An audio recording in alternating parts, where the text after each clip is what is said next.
Graça e paz, irmãos, amém? Amém. Nós vamos dar continuidade à nossa série de estudos culinários.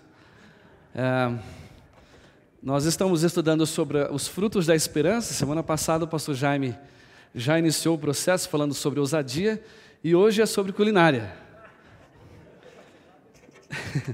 Eu não sou muito bom de cozinha, não. Aliás, eu não sei quase nada de cozinha.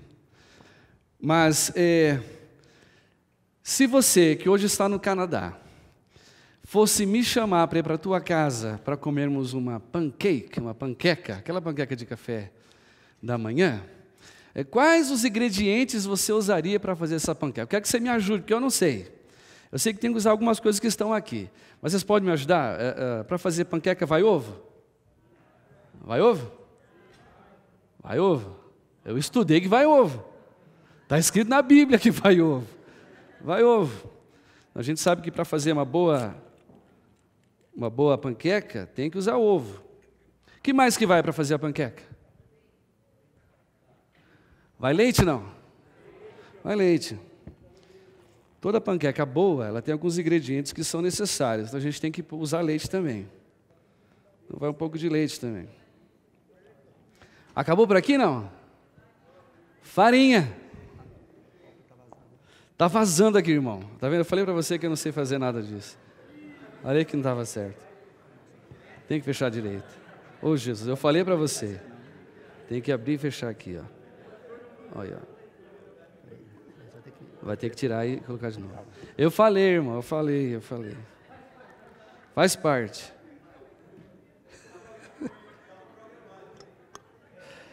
É só para você dizer que eu não sei fazer mesmo. Mas chama o Eli quando for assim. Mas vai farinha também, certo? Eu não sei se pode pôr a mão, mas pode, né? Então tá, vai farinha também. Joga. Tem mais alguma coisa que vai para fazer panqueca ou não? Mais leite? Mais leite, ó. Então, um pouco mais de leite. Você vai entender que, para você que quer comer panqueca e me chama para fazer, uma coisa que você vai precisar é muita esperança. Muita esperança para que dê certo.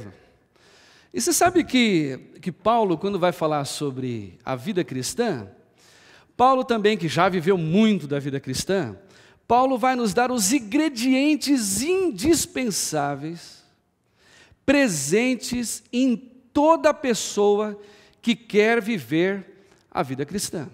Abra comigo nesse texto, Romanos 12, apenas o versículo 12, que vai servir de base para nós, Romanos 12, 12.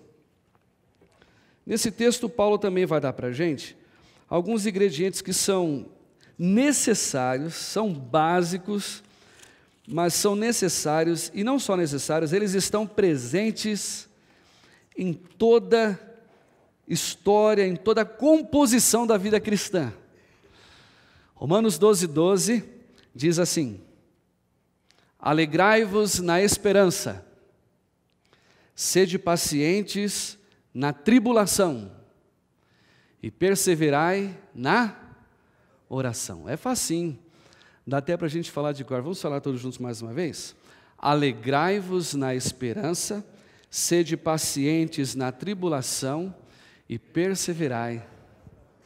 Vida cristã, igual panqueca, tem que ter no mínimo 3 coisas: esperança, tribulação e oração. Um só deles não se caracteriza a vida cristã. Tem que haver os 3, esperança, tribulação e oração. Foi essa a composição que Deus definiu em Cristo do que é vida cristã.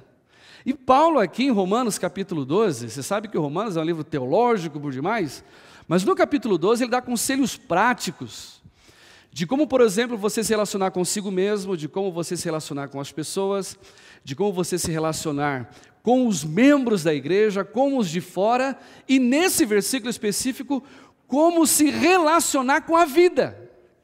Porque não basta você conhecer que a vida cristã ela é composta de esperança, tribulação e oração. Mas você tem que saber lidar com isso. Como é que nós reagimos, ou como é que nós agimos com a esperança? Como é que agimos ou reagimos na tribulação? Como é que agimos e reagimos, ou como nos prostramos diante da oração? Frutos da esperança. Hoje, por causa da série, vou dar mais ênfase à alegria. Falaremos das demais também, mas vou dar mais ênfase à alegria. Feche seus olhos, vamos orar.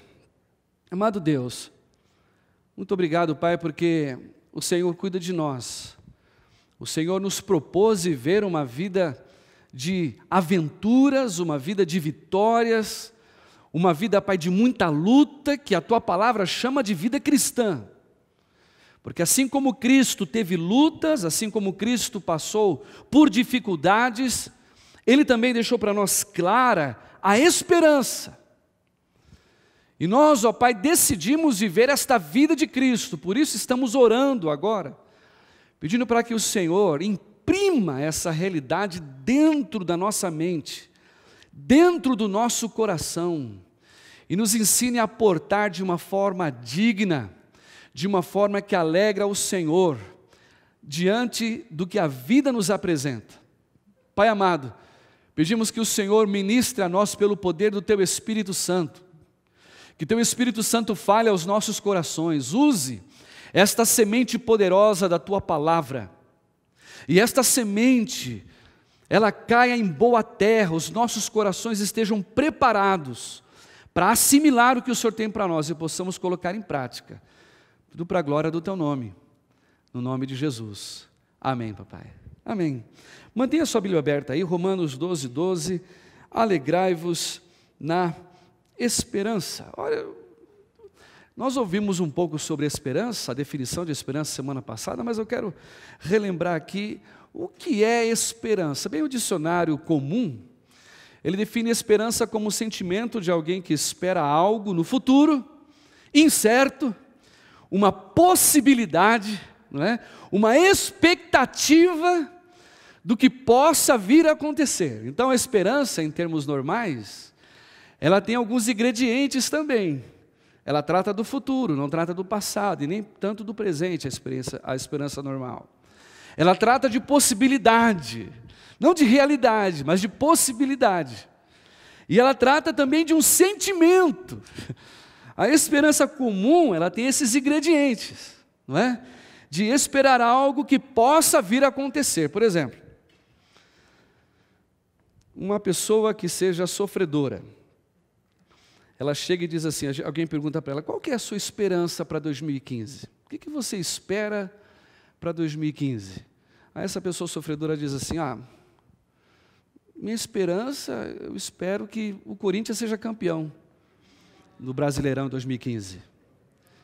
Isso é uma esperança futura, remota, impossível, difícil, difícil de ser alcançado. Isso é a esperança do mundo. Mas Paulo, ele define para a gente a esperança de uma forma diferente. Nas Escrituras, quando ele escreve, por exemplo, a Timóteo, em 1 Timóteo 1:1, Paulo diz assim, o versículo diz isso, Paulo, apóstolo de Deus, por mandado de Deus, o nosso Salvador, e do nosso Senhor Jesus Cristo, ele continua, 1 Timóteo 1, esperança nossa. Paulo define esperança cristã de uma forma diferente da esperança que as pessoas têm lá fora. Porque a esperança cristã, ela não é uma possibilidade, ela é uma realidade. Esperança cristã, ela não é abstrata, ela é concreta. Esperança cristã, ela não é um sentimento, ela é uma pessoa. Esperança cristã, como diz o mundo lá fora, ela não apenas morre, porque o mundo diz que a esperança é a última que morre, mas a esperança cristã ela não apenas morreu, mas ressuscitou, e a nossa esperança é Jesus.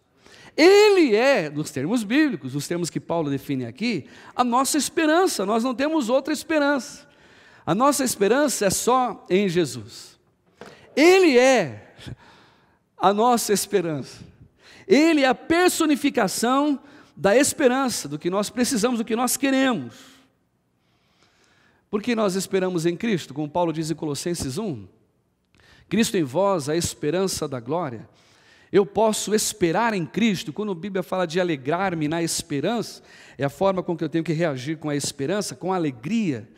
Porque quando eu entendo que a esperança é Jesus, então eu me alegro em Jesus. Eu me alegro na fidelidade de Jesus. Isso é alegrar-se na esperança. Porque Jesus é fiel. Apocalipse, o capítulo 20, diz que João, quando teve uma visão lá no Apocalipse, ele viu o céu aberto, diz o texto, e ele viu um cavaleiro assentado sobre um cavalo branco, e o seu nome era Fiel e Verdadeiro. Sabe por que a gente se alegra na esperança? Sabe por que a gente se alegra em Jesus? Porque Jesus é fiel. Nós nos alegramos na esperança porque, além de ser fiel, o nosso Jesus, nós podemos alegrar nas promessas de Jesus. A Bíblia fala em Coríntios que todas as promessas em Cristo, elas são sempre sim. E quando Jesus foi nascer, o anjo se apresentou a Maria e disse assim, porque para Deus, nas suas promessas, não há impossível. Em Cristo, todas as promessas são possíveis. Nos alegramos na esperança, nos alegramos em Jesus, porque nos alegramos no seu poder, no poder de Jesus. Não há nada que Jesus não possa fazer. A Bíblia fala em Apocalipse que Ele é o Todo-Poderoso. É aquele que pode todas as coisas e nada é impossível para Ele. Hoje estávamos estudando Apocalipse lá em casa e nós vimos que Jesus tem inclusive nas suas mãos as chaves da morte e do inferno. E Ele disse, aquele que crê em mim, ainda que esteja morto, viverá, porque Ele é a ressurreição e a vida. Jesus é o Todo-Poderoso. Nos alegramos nesse poder de Jesus. Nós nos alegramos no amor de Jesus, no perdão de Jesus. A Bíblia fala em 1 João 9, se confessarmos os nossos pecados, Ele é fiel e justo para nos perdoar os pecados e nos purificar de toda injustiça. Nos alegramos na esperança, nos alegramos em Jesus, por causa do seu poder, do seu amor, da sua fidelidade, por causa do seu perdão. Alegramos na esperança, porque alegramos na companhia de Jesus. Ele disse, portanto, ide, fazei discípulos de todas as nações, batizando-os em nome do Pai, do Filho e do Espírito Santo, e eis que eu estou. Isso é alegria para a gente, porque nas horas da dificuldade, nas horas dos problemas acirrados, faltam-nos os amigos, faltam-nos os recursos para livrar-nos dos problemas, mas Jesus jamais falta na nossa vida. Ele é o companheiro de sempre.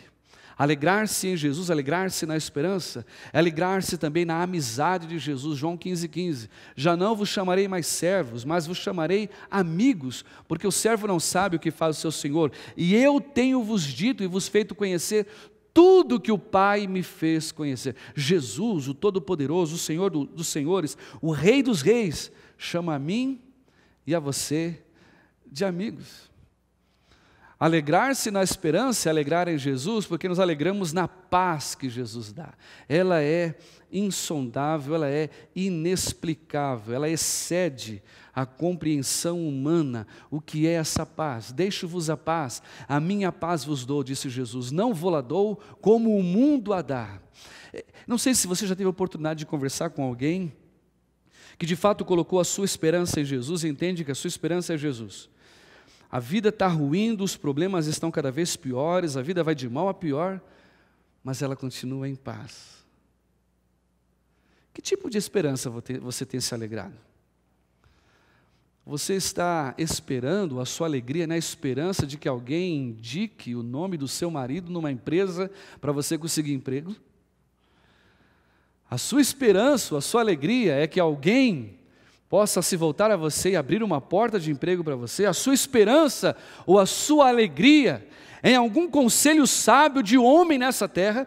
A sua esperança ou a sua alegria é na administração da NDP aqui em Calgary, Alberta?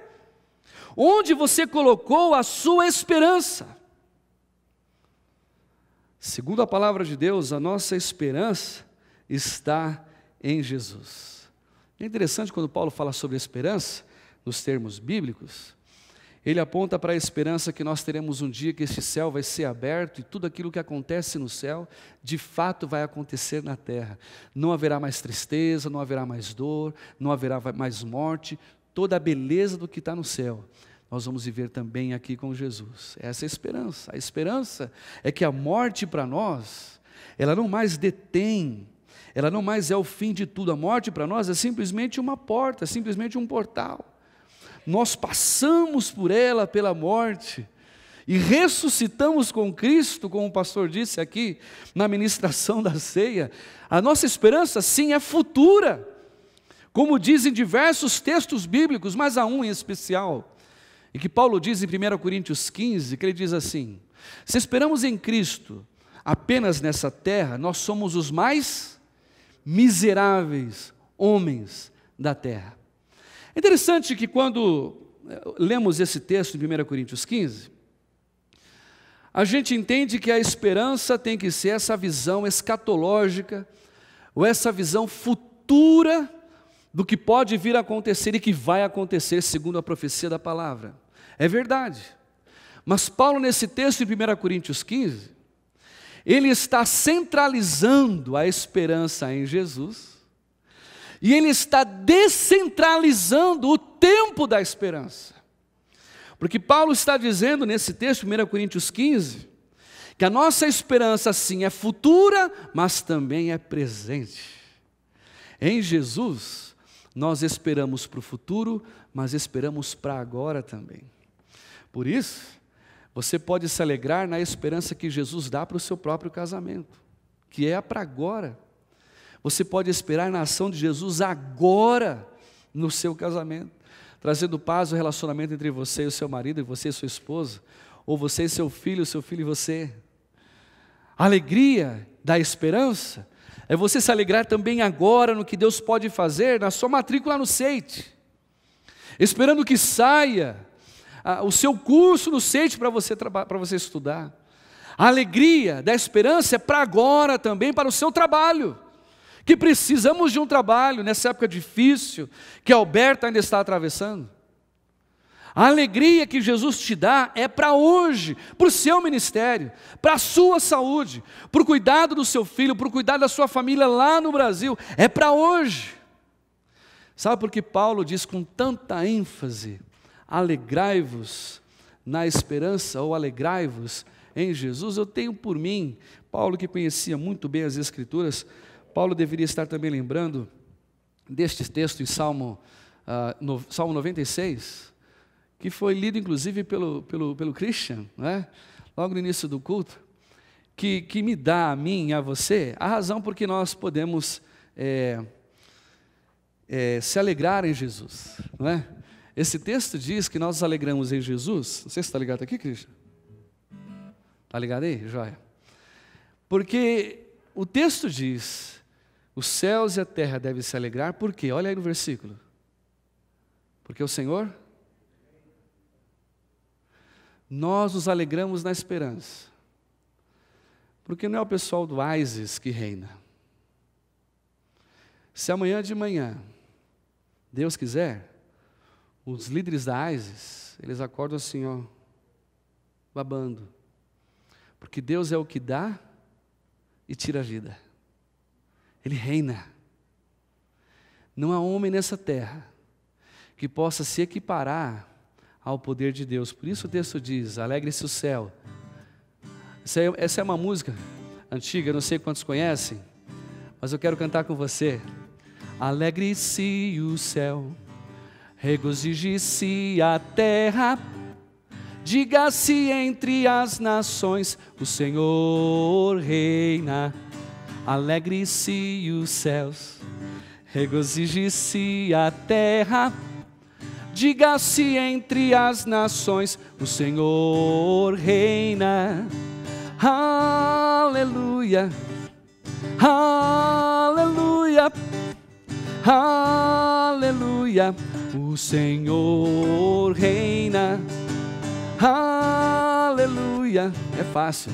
Aleluia, aleluia, o Senhor reina. Vamos ficar de pé, tentar cantar essa canção, porque ela é uma verdade para nós, é um texto bíblico, e quero que você grave isso no seu coração. Alegre-se o céu, regozije-se a terra, diga-se entre as nações, o Senhor reina.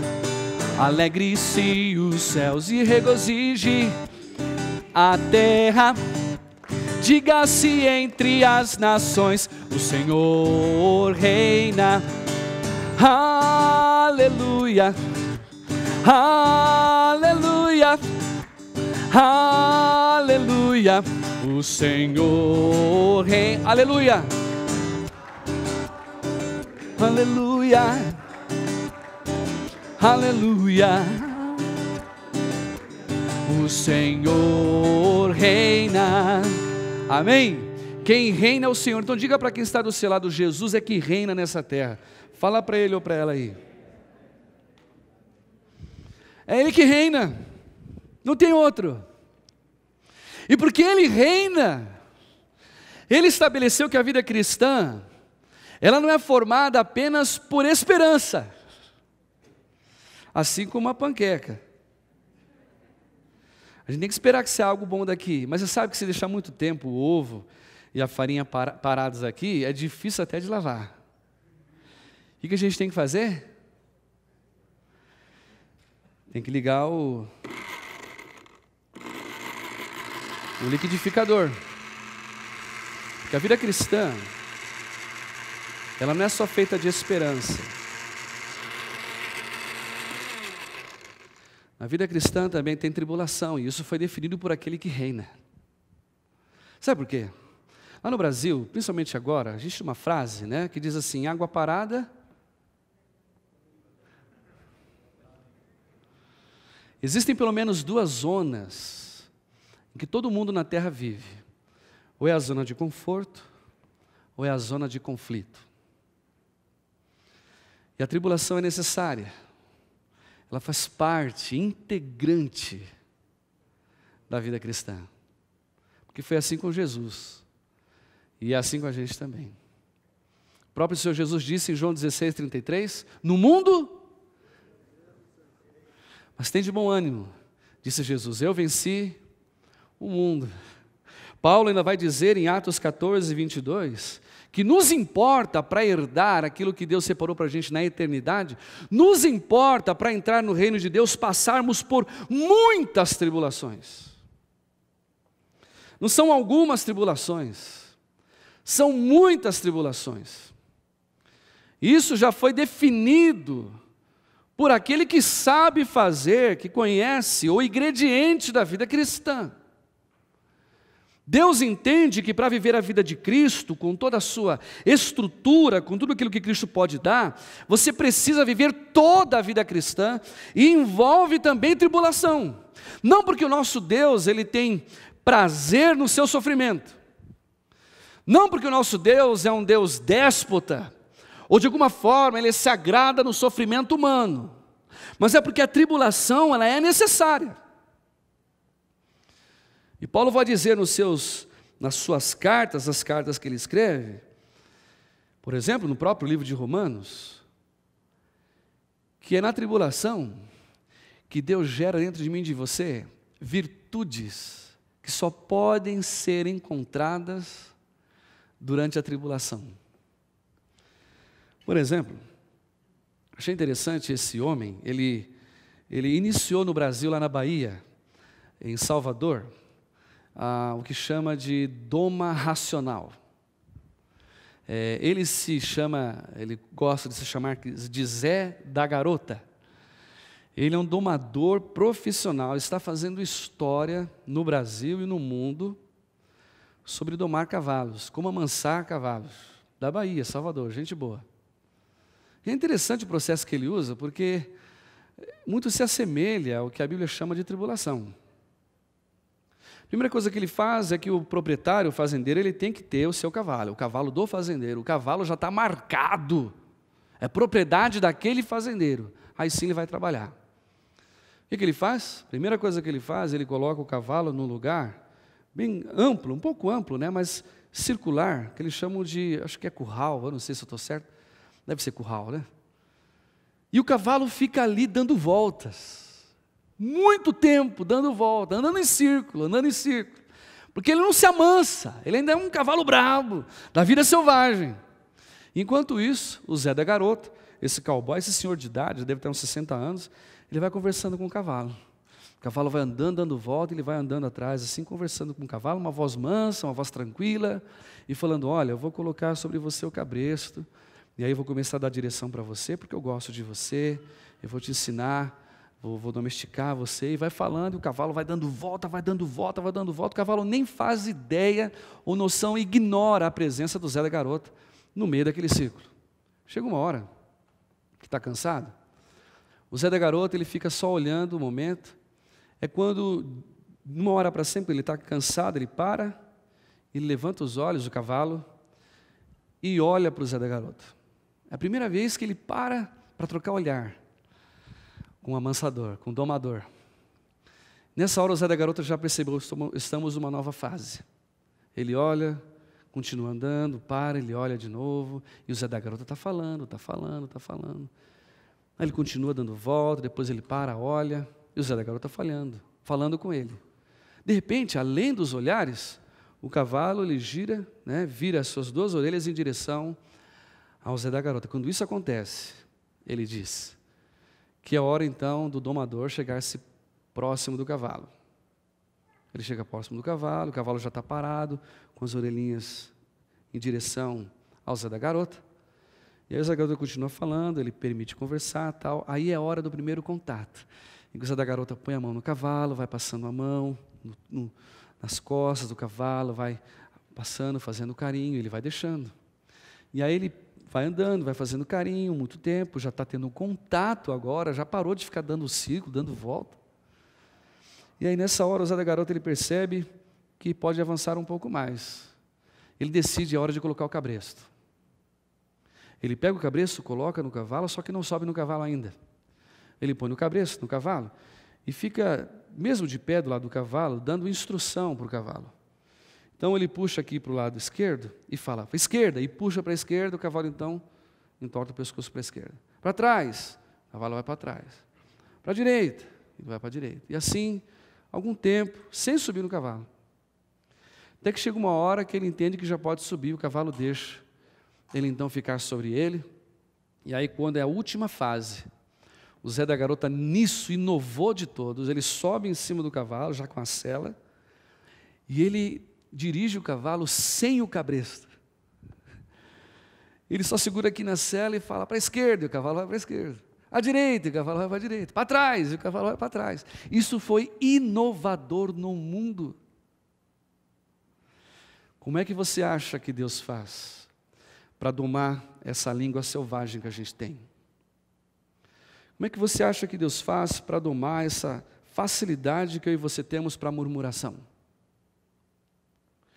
Qual é o processo que você entende que Deus precisa fazer para você aprender a ser submisso? Enquanto a gente está nessa vida selvagem, a gente fica dando volta, procurando uma solução, enquanto Deus está falando comigo, com você. Deus está dizendo, é assim, Alexandre. Alexandre, para um pouco com essa sua agenda e vamos conversar. Por que você não para um pouco de ficar preocupado? E vamos orar, vamos conversar, trocar conversas. Mas não, fica dando volta até cansar. Aí fica doente, tem que parar. Aí é a hora que o ouvido começa a trabalhar. Puxa, eu acho que Deus está falando comigo. Eu acho que essa mensagem é para mim. Eu acho que esse neto falou comigo, Deus está falando comigo. Olha, eu acho que a palavra daquela pessoa que disse aquilo para mim é Deus falando comigo. Começa a ter ideia de que Deus está se comunicando, embora sempre esteve. Aí os nossos olhos se voltam para Deus. Deus não dá mais, eu não consigo mais.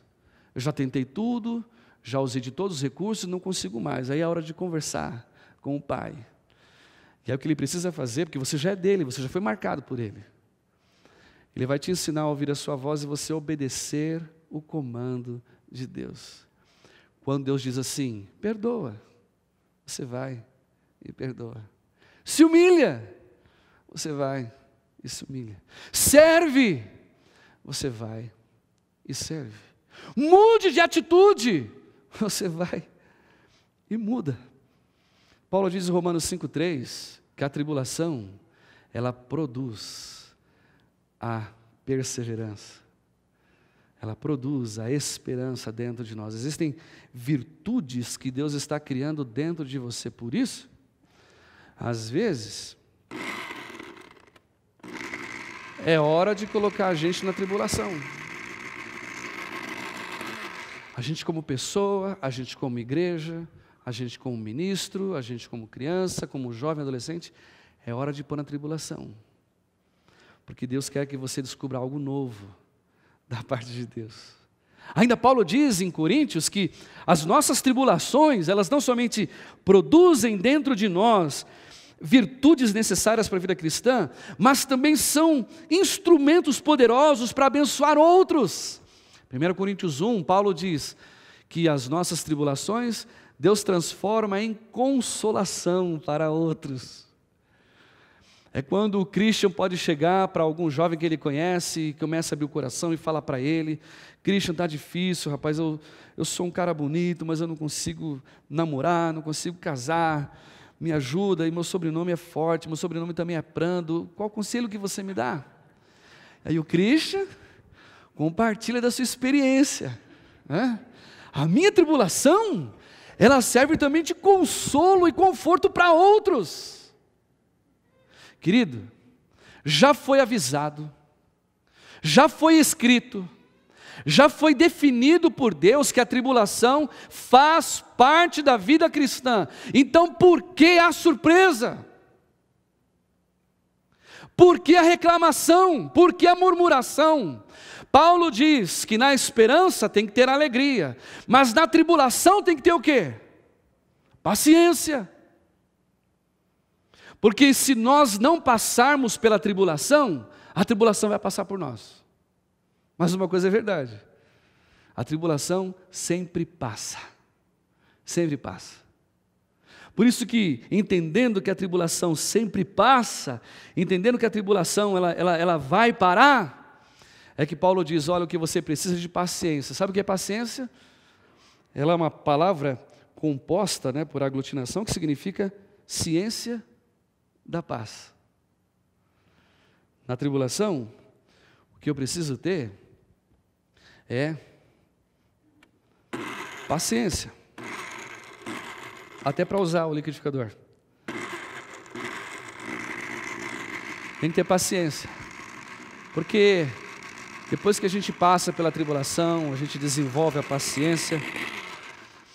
O terceiro fator da vida cristã que Paulo diz para a gente: olha, depois que você enfrentar a tribulação, entenda, você precisa usar a oração. E na oração o que você e eu precisamos fazer é ser perseverante. É perseverar naquilo que Deus quer que nós façamos, essa comunicação com Deus. Porque talvez seja por isso que o que você só consegue enxergar na sua vida seja a tribulação. Porque você não consegue, através da oração, ver a esperança que Jesus está te dando um pouco ali na frente. A oração, ela te permite ver o que os seus olhos físicos não veem.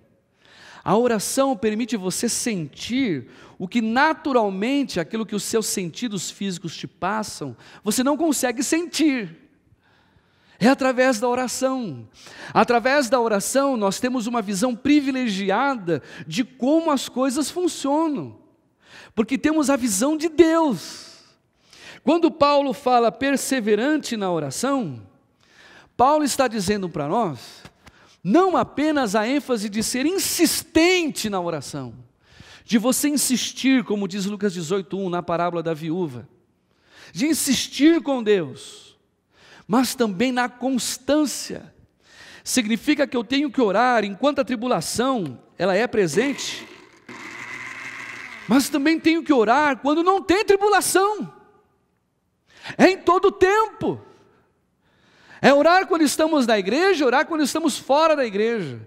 É orar quando nós temos a solução do problema e quando nós não temos a solução do problema. Oração, ela não se justifica por causa da luta, ela se justifica por causa do relacionamento com Deus. Vida cristã Ela é formada pela esperança, pela tribulação e pela oração.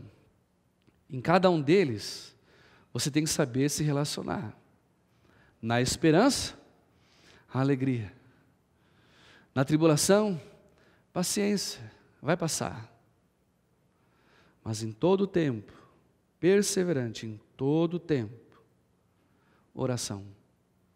A oração tem que ser a marca registrada da sua vida, porque era a marca registrada na vida de Cristo. Por isso, vida cristã é uma vida de oração.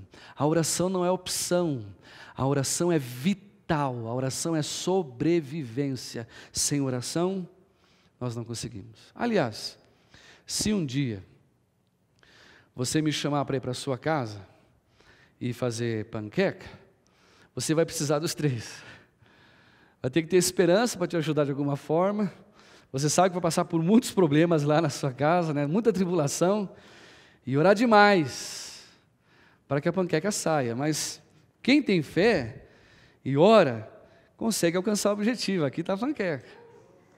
É mágica. Mas tem que orar. E por fim, Paulo termina, quando vai falar sobre esse assunto, esse texto em Romanos 15, que me chama muita atenção. Nós já estamos terminando. Romanos 15 diz assim: ora, o Deus de esperança vos encha de toda alegria e paz em confiança, para que abundeis em esperança pelo poder do Espírito Santo. Irmão, irmã, não é fácil a vida cristã. E como o pastor disse aqui, não pense você, pelos seus anos de experiência cristã, que você vai tirar isso de letra, de conseguir ser perseverante na oração, ou de ter paciência na tribulação, ou de se alegrar na esperança que você não vê, mas crê. Não é fácil, mas ela é possível. O texto diz, Paulo está dizendo, ela só é possível pelo poder do Espírito Santo. Uma pessoa, para viver a vida cristã, ela tem que ter certeza e convicção que ela foi selada pelo Espírito de Deus e que ela vive debaixo do poder do Espírito de Deus. Aí sim, é o Espírito de Deus em você que torna possível você viver a vida cristã e ser sempre mais que vencedor em Cristo Jesus.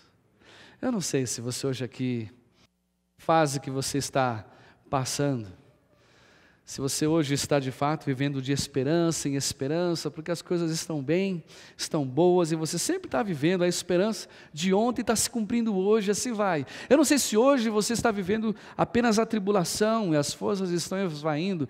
Eu não sei como é que está a sua prática ou a sua vida de oração, mas eu sei que Deus quer te dar vitória nisso pelo poder do Espírito. Então eu quero pedir que você fique em pé, nós vamos orar, pedindo para que Deus de fato, Ele cumpra a vontade dEle em nossa vida. Feche os seus olhos. Se houver alguém aqui que está passando de fato por uma luta muito ferrenha, muito difícil, e precisa da direção do Espírito Santo, eu quero pedir, todos estão com os olhos fechados, que você coloque sua mão como se estivesse recebendo algo de Deus. Nós vamos orar por você, aí mesmo onde você está. Pai amado, muito obrigado, Pai, porque a vida cristã é simples. A vida cristã não é complexa, ela é simples. E Paulo nos mostra que a vida cristã é feita de esperança, é feita de tribulação e de oração. Mas nós queremos te agradecer porque nesse processo da vida cristã nós não estamos sós. O Teu Espírito Santo não nos deixou órfãos. Foi a promessa que Jesus nos fez: não vos deixarei órfãos, mas eu enviarei a vós o Consolador, o Espírito da verdade.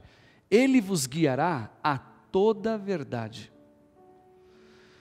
Pai, obrigado pelo Teu Espírito Santo, porque aqueles que aqui estão, que já entregaram sua vida para Jesus, hoje foram selados pelo Espírito Santo.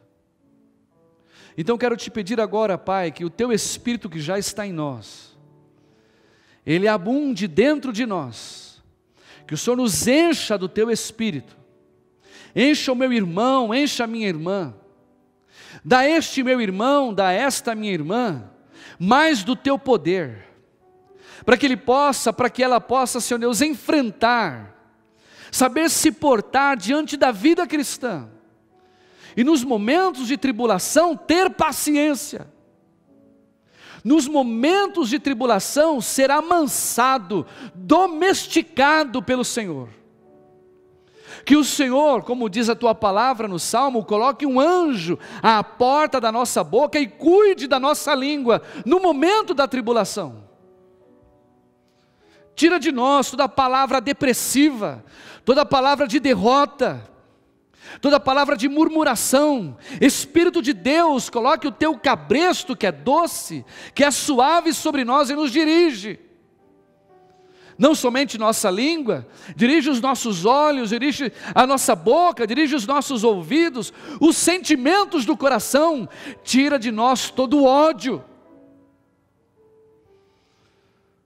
Pai, em nome de Jesus, no momento da tribulação, que o teu Espírito Santo nos traga a paz, a mesma paz que estava em Jesus, quando ele estava lá no Getsemane, minutos antes da sua prisão, do seu sofrimento e do seu martírio. Dá-nos a nós a mesma disposição que Jesus teve de perdoar aqueles que o ofenderam ainda no momento da ofensa. É pelo teu Espírito isso é possível.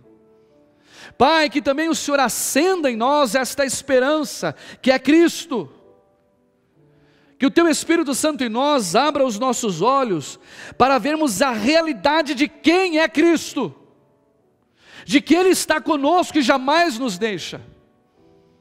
De que Ele está cuidando da nossa casa, dos nossos filhos, do nosso casamento, das nossas finanças, da papelada na imigração, Ele cuida de tudo. Pai, que o Senhor abra os nossos olhos para esta esperança, ainda aqui presente. Dá esperança para esta igreja sebecal. Abre os olhos de nós, líderes desta igreja, para ver o que o Senhor vê, para ouvir o que o Senhor fala, para obedecer o que o Senhor manda. Pai amado, obrigado, Senhor, porque no meio da tribulação, o Senhor nos mostra a esperança.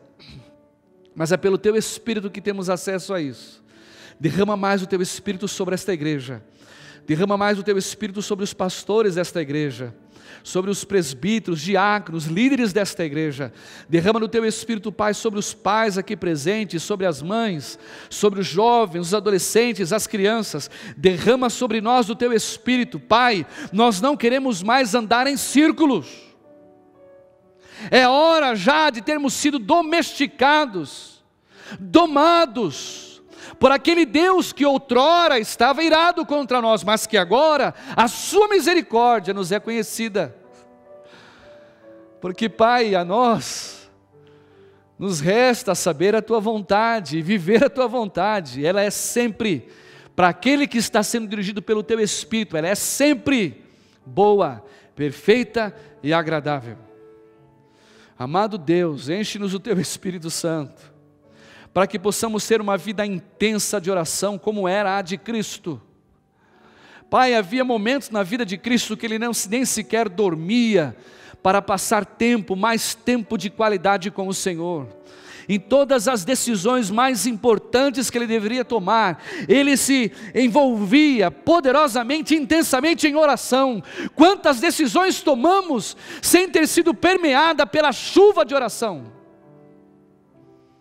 Dá-nos a mesma postura que Cristo, Pai, de orarmos todo momento. Existem pessoas na nossa família que precisam encontrar pessoas que oram. Existem pessoas nesta igreja que precisam encontrar pessoas que oram.